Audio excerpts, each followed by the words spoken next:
کتونکو لب خان شیرپا ویلفیر فاونډیشن د خپل وس مطابق چې کوم دی دغه کونډو سره بېوسه خلکو سره کومک او مرسته چې کومه ده هغه جاري ساتلې دا زنانه چې کومه ده د دې 4 لوریانې دي یو یې زوی دی ژوند یې ډېر د کړمو سره تېرېږي 2 خاوندان یې کړو دواړه مړه شو دواړه خدای پاک واغستل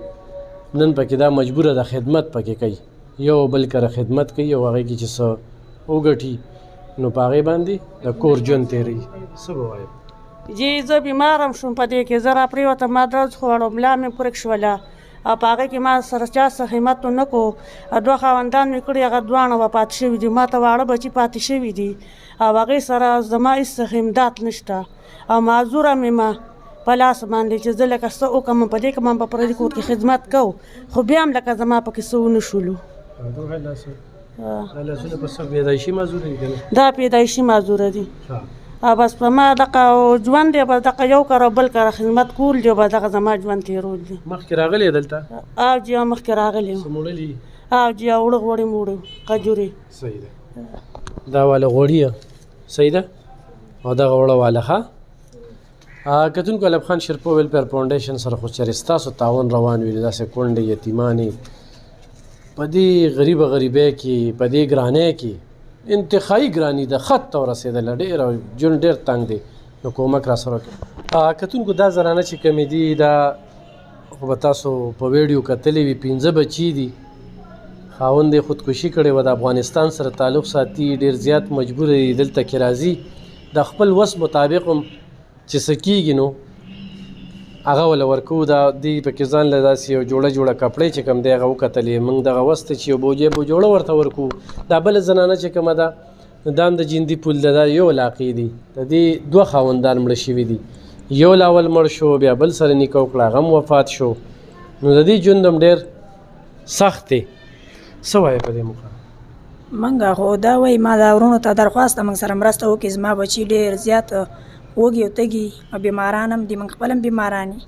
پرون ډاکټر ته لاړم په سرکاري هسپتال کې راته چټۍ ولیکله او دوایي نه راکوله په چرچۍ مې بېرته په دې جب کې راوړې ده ما سره ده اوس هم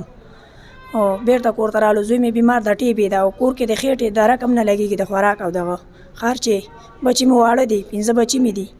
خو ډېر مجبوره یي زموږ هم چې راتلو ډېر په سختیا رالو دا کرایانې دومره اوچتې سوي دي مارونو ته دا خواست ده موږ سره مرسته وکړي څو کالونه دلته راځې دا 2-3 کاله به کابو کېږي 3 کاله او یا 4 یا 3 کاله بس کابو کېږي څه نه څه میلاویږي میلاویږي تاسو راکوئ الله تاسو سره هم ښه وکړي او څوک یې رالیږي هغوی سره دې هم ښه اوسي الله پاک دې خوشحاله کړي څه وایې ته په دې موږ هم دقسې دغه واړه ماشومان دي په خزانو بس لګې و دې ځله راځو دغه یو بل سره مرسته کوي د پردی په مرسته بچي ساتل کېږي الله یې ساتي او بس دغه موږ ټول مسافرونه ورسره مرسته کوي بس ستاسو بچي دي ما 3